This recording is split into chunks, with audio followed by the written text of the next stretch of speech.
et bienvenue sur notre premier plateau télé, une aventure qui s'inscrit dans le cadre de la Semaine Bleue, un événement qui propose chaque année des animations à l'intention des seniors du territoire montluçonnais. Au sommaire de ce premier plateau télé, deux invités, Frédéric Laporte, maire de Montluçon, et Anne-Cécile Benoît-Gola, adjointe au maire délégué à la santé et aux solidarités. Nous partirons également au restaurant avec des reportages consacrés au club restaurant de Montluçon. Sur le territoire montluçonnais, les actions en direction des seniors ne se limitent pas à la Semaine Bleue, mais constituent une préoccupation constante, comme nous l'explique notre premier invité, Frédéric Laporte, au micro de Philippe Birkel. Merci Nicole et bonjour à tous. Monsieur le maire, merci de votre présence. Bonjour à toutes et à tous, bonjour Philippe. Merci. Les seniors montluçonnais représentent 34% de la population et nous allons être de plus en plus nombreux. Quelles sont les actions de la municipalité contribuant au maintien à domicile, favorisant l'autonomie et le bien-être des personnes âgées au sein de notre ville?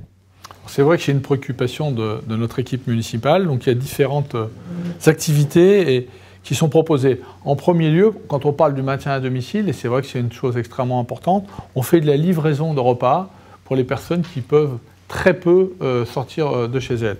Il y en a déjà plusieurs centaines qui sont livrées. A contrario, il y a les clubs-restaurants où là, les personnes se déplacent jusque dans les clubs-restaurants. Elles peuvent déjeuner, mais après le déjeuner, il y a diverses activités qui sont proposées. Des activités culturelles, des jeux, des ateliers de danse ou des ateliers pratiques. On a aussi 2 fois par an la distribution de colis aux personnes qui s'enregistrent au printemps et pour la période de Noël.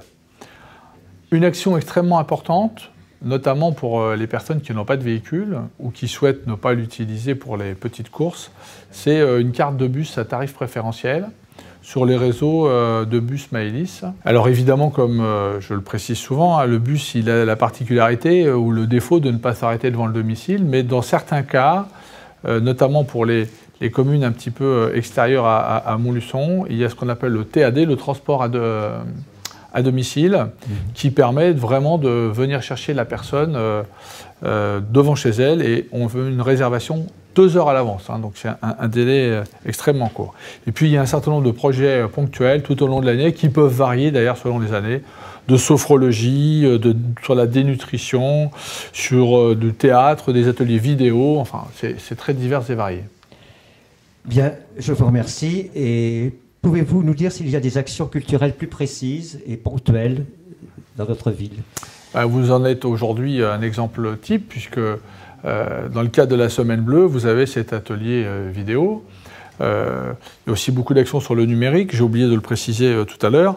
Mais une des actions les plus connues, probablement, en dehors de la Semaine Bleue, c'est l'Université de Temps de Vivre, avec un certain nombre d'ateliers et de conférences qui concernent le droit et puis des informations pratiques, la santé, la musique, les arts, la littérature, mais aussi l'histoire, et puis des conférences à thème un petit peu plus précises et diverses, les jeudis et les vendredis.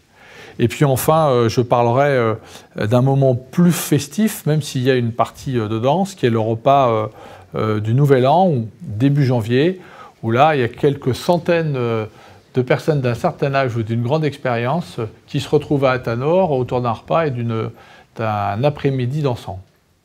Monsieur le maire, merci encore de votre présence. Je vous remercie d'avoir répondu à nos questions. Et je repasse l'antenne à Nicole. Merci Philippe. Retrouvons Thérésia Ezech et Bernard Boba qui ont rencontré pour nous les habitués du club restaurant d'Ambroise Croizat. Alors le service animation et vie sociale existe depuis plus de 60 ans. Au départ, il était pour les personnes miséreuses, pour leur permettre d'avoir un repas chaud au moins une fois dans la journée. Alors les clubs fonctionnent toute l'année, du 1er janvier au 31 décembre, du lundi au vendredi. Il y a un service de restauration à partir de midi et l'après-midi, des animations à partir de 14h30 jusqu'à 17h. Alors les clubs ont des animations avec les jeux de société, les jeux de cartes et des animations sportives et culturelles par des intervenants extérieurs et aussi des collègues de la ville de Montluçon, les éducateurs sportifs. C'est épuisant, ça part dans tous les sens, j'arrive pas à les retenir. Ah, j'en peux plus là, regardez, vous entendez encore, ils continuent, on a beau leur dire stop, ils continuent, ils s'arrêtent jamais. Parce que franchement c'est formidable, on s'éclate, on rigole, tout le monde est content de le faire. On est un petit groupe où tout le monde est heureux de s'investir dans ce théâtre, hein. Et j'espère qu'après, ils vont nous trouver à le continuer. Alors ces clubs-restaurants sont très conviviaux, ça permet de rompre l'isolement, d'avoir un lien social, bien entouré par tous nos collègues, qui proposent des activités différentes tous les jours pour accueillir le plus grand nombre d'adhérents et leur faire passer des bons moments. Ben oui, parce que moi je vis toute seule, donc là je vois du monde, on fait des jeux. Il y a plein d'activités. Oui, c'est très convivial, surtout quand on vient au repas. C'est mieux que le restaurant, mais on est tous ensemble et c'est formidable. Je vous dis, c'est d'être avec les autres, de s'entretenir.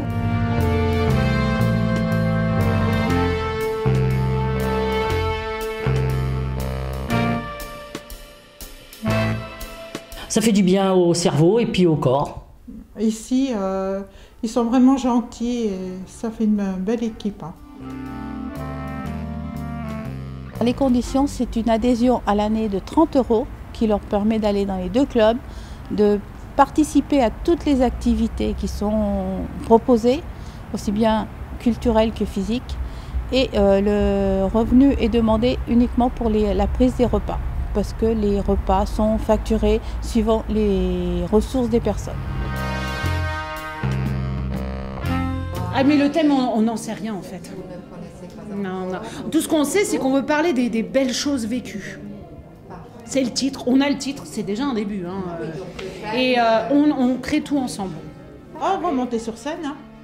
Oui.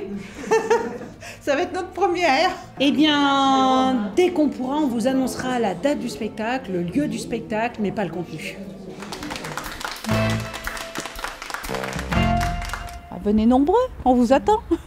C'est franchement un endroit super, hein, qu'il faut garder. Les seniors représentent une population aux besoins spécifiques auxquels s'applique de répondre la ville de Montluçon, ainsi que nous allons le voir avec Anne-Cécile Benoît-Gola, invitée sur notre plateau. Nicole, merci. Madame, merci de votre présence.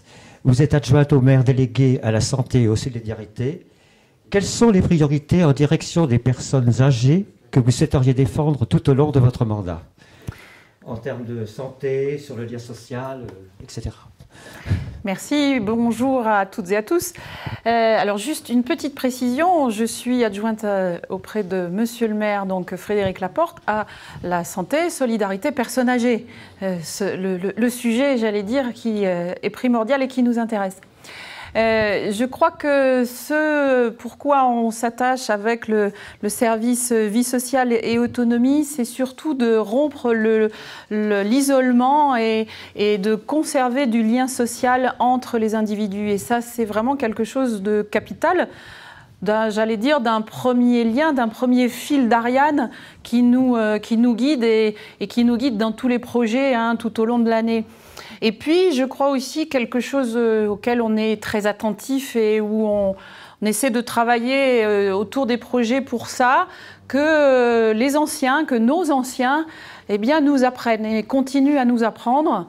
Et c'est vrai que c'est quelque chose auquel on s'attache beaucoup, qu'ils nous apprennent à tous, à nos jeunes, et qu'ils puissent nous donner et nous transmettre leur savoir encore et encore, qui est une richesse et une vraie richesse de chacun. Ce que vous venez de nous dire me fait penser à une question que j'aimerais vous poser. Pensez-vous que les clubs retraite-restaurants jouent un rôle social important dans le tissu urbain montluçonnais ? Alors c'est sûr, parce que c'est un endroit justement où là on rompt le lien social et où il y a où on rompt l'isolement et où on garde justement ce lien social. Après, pour le coup, je pense que c'est quelque chose qui existe depuis longtemps et ça, c'est une bonne chose. Il est sans doute à réévaluer, à remanier, à repenser et peut-être même à repenser et à faire évoluer avec les principaux acteurs et les principaux demandeurs pour qu'on soit toujours, nous aussi, raccord, hein, si on peut dire comme parlerait un peu les jeunes plus, avec les demandes et avec les demandes de nos seniors. D'autant que nos seniors, la plage est large, puisqu'on commence à parler de personnes âgées à partir de 65 ans aujourd'hui. Et on est avec un quatrième âge, comme on pourrait le dire, entre 85, 90 ans, 95 ans. Et je pense que dans cette période-là, entre 65 et 85 ou voire même 90 ans, on n'a peut-être pas tout à fait les mêmes attentes, tout à fait les mêmes besoins. Donc du coup, peut-être que voilà, ces lieux-là sont évidemment nécessaires, mais seront sans doute aussi à faire évoluer.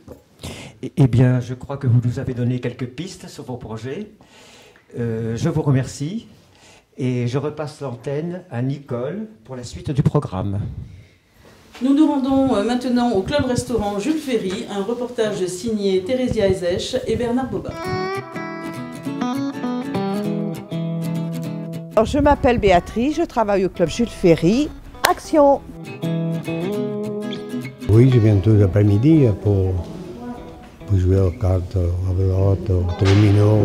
Puis la convivialité, parce que là, on est très bien reçus. Oui, moi, toute seule chez moi, dans une maison, bon, c'est pas la joie. Alors que ici, j'ai la distraction. Je peux jouer avec la belote, je peux jouer aux cartes. Je viens pour rencontrer d'autres personnes, parce que quand on arrive à un certain âge, bon, on n'a pas trop d'activité, on ne peut pas trop se déplacer. Donc pour moi, le club était tout indiqué. On change d'activité tous les jours également, même à la demande de retraités. J'aime bien, moi, chaque fois qu'il y a un activité, je joue au concours de boîte, de l'auto, je suis toujours présent. Moi, je viens manger, mais pour rester l'après-midi. Oui, j'ai fait des nouvelles rencontres. Il y a des personnes que je ne connaissais pas qui viennent. Alors, automatiquement, on essaye de jouer ensemble, de se fréquenter. C'est un club très familial, les gens s'entendent très très bien. Nous, on est à leur écoute. Si on s'entend bien, c'est une bonne chose. Les activités sont surtout des activités cérébrales, j'aime beaucoup. Alors, entre autres, chiffres et lettres. Et puis, d'autres fois, eh bien, on fait un baccalauréat, c'est intéressant aussi. La population pense que c'est un club de personnes de très très très âgées, mais non, c'est un club pour les retraités, les jeunes retraités. Je pense que tout le monde peut venir et c'est très agréable. Et le personnel est très sympa, très bien. Bon. Alors, est-ce qu'on a envie de venir là? Je suis très heureuse d'avoir un endroit pour me changer les idées, rencontrer des personnes. J'aime bien cette ambiance. Depuis des années, et puis j'espère continuer encore d'autres. Merci Philippe, merci à nos invités, merci à l'équipe technique, merci de votre attention pour ce premier plateau télé et au plaisir de vous retrouver pour notre prochaine édition.